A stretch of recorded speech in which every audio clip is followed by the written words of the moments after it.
सूचीमुख, फलमुख, विकट, विकटानन, करालाक्ष, करकटक, मदन, दीर्घजिह्वक, हुंबक, हुलमुलुंच, कर्कश, कल्की, वाहन, पुलकश, पुंड्रकेतु, चंडबाहु, कुक्कुर, जम्बूकाक्ष, जृंबण, तीक्ष्ण भृंग, त्रिकंटक, चतुर्गुप्त, चतुर्बाहु, चक्राक्ष, चतुर्शिश्रा, वज्रघोष, उधर्वकेश, महामाया, महाहन, मक्षत्रु, मरखास्कंधी, सहघोष, शिरालक, अंधक, सिंधु नेत्र, कूपक, कपलोचन, गुहाक्ष, गंडूगल, चंडधर्म, यमांतक, लड्डून, पटसेन, पुरजित, पूर्वटारक, स्वर्गशत्रु, स्वर्गबल, दुर्गारख्य, स्वर्गकंटक, अतिमाय, बृहन्माय, उपमाय, उलूकजित, पुरुषेण, विषेण, कुंतीशेण, परुषक,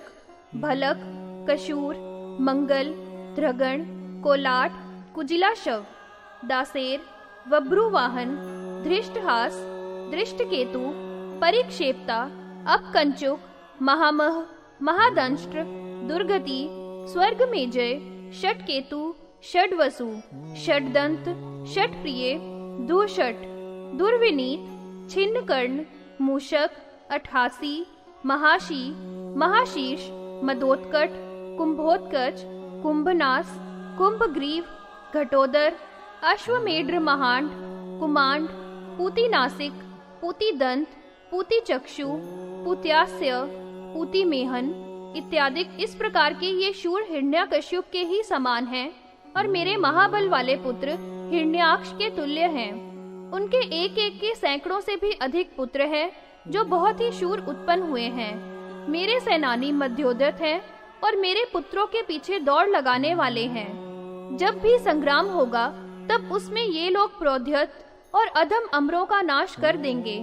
जो कोई भी युद्ध में कुपित होंगे, परम श्रेष्ठ सहस्त्रों अक्षोहिणी सेनाएं हैं, वे सब भस्मीभूत ही हो जाएंगी।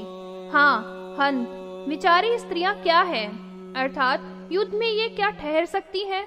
उसके समर की सीमा में सभी माया के विलास वाले हैं तथा महामाया के विनोद से समन्वित हैं। जब वे मेरे शूर कोप करेंगे तब संपूर्ण बल भस्मसात हो जाएगा। सो व्यर्थ ही शंका से तुम्हारा मन खिन्न नहीं होवे। इतना यह कहकर भंड दैत्येंद्र नृप के आसन से उठकर खड़ा हो गया था और महाबली कुटिलाक्ष सेनानी से बोला था, उठ जाओ और अपनी समस्त सेना को सब ओर से सज्जित करो और शून्य के सब ओर द्वारों पर सेना लगा दो। तुम दुर्गों का संग्रहण करो जहाँ पर सैकड़ों ही क्षेपणिकाएं होवे। मंत्रियों और पुरोहितों के द्वारा दुष्ट अभिचार कर्मानुष्ठान करना चाहिए। तुम शस्त्रों को सज्जित करो क्योंकि यह युद्ध अब उपस्थित हो गया है। सेनापतियों में जो कोई भी है उनको इसी समय हमारे सामने करो, जो अनेक बल के संघात के सहित घोर दर्शन वाले हैं।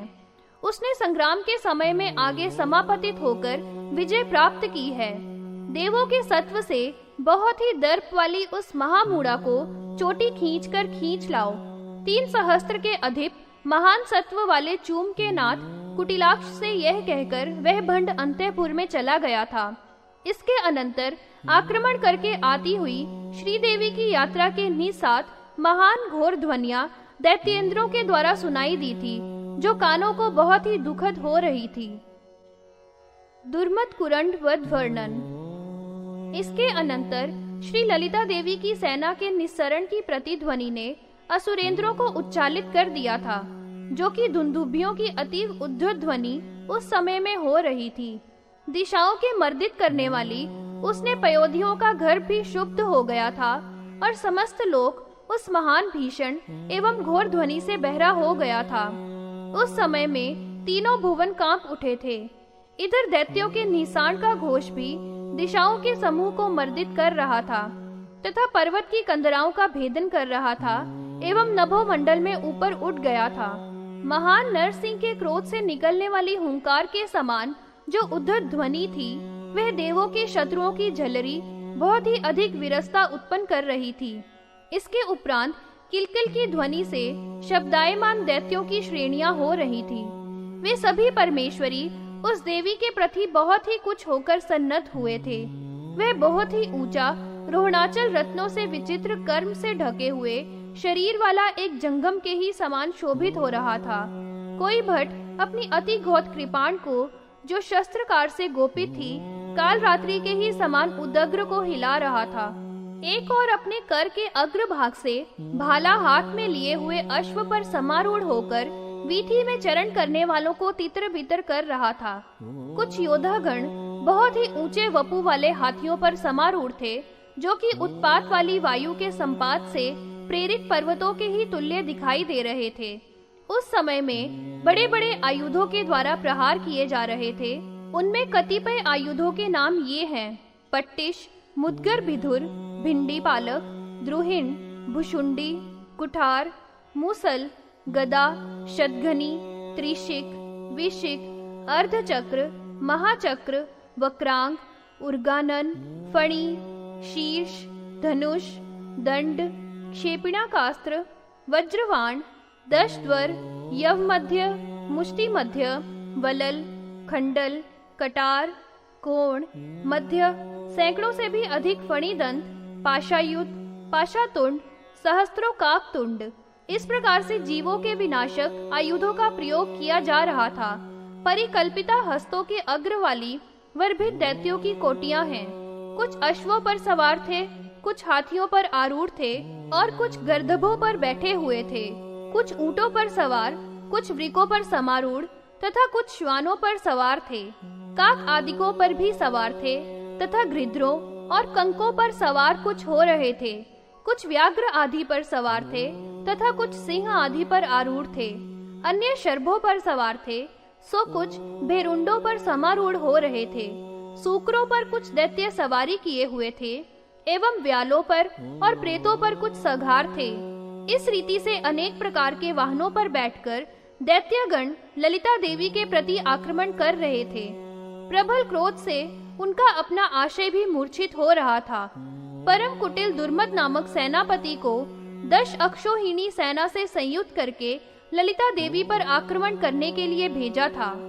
अपने अत्युत्कट बल के द्वारा संपूर्ण विश्व को दग्ध करने की इच्छा वाले की तरह ही भेंटों से युक्त वह सेनानी ललिता देवी के सामने गया था।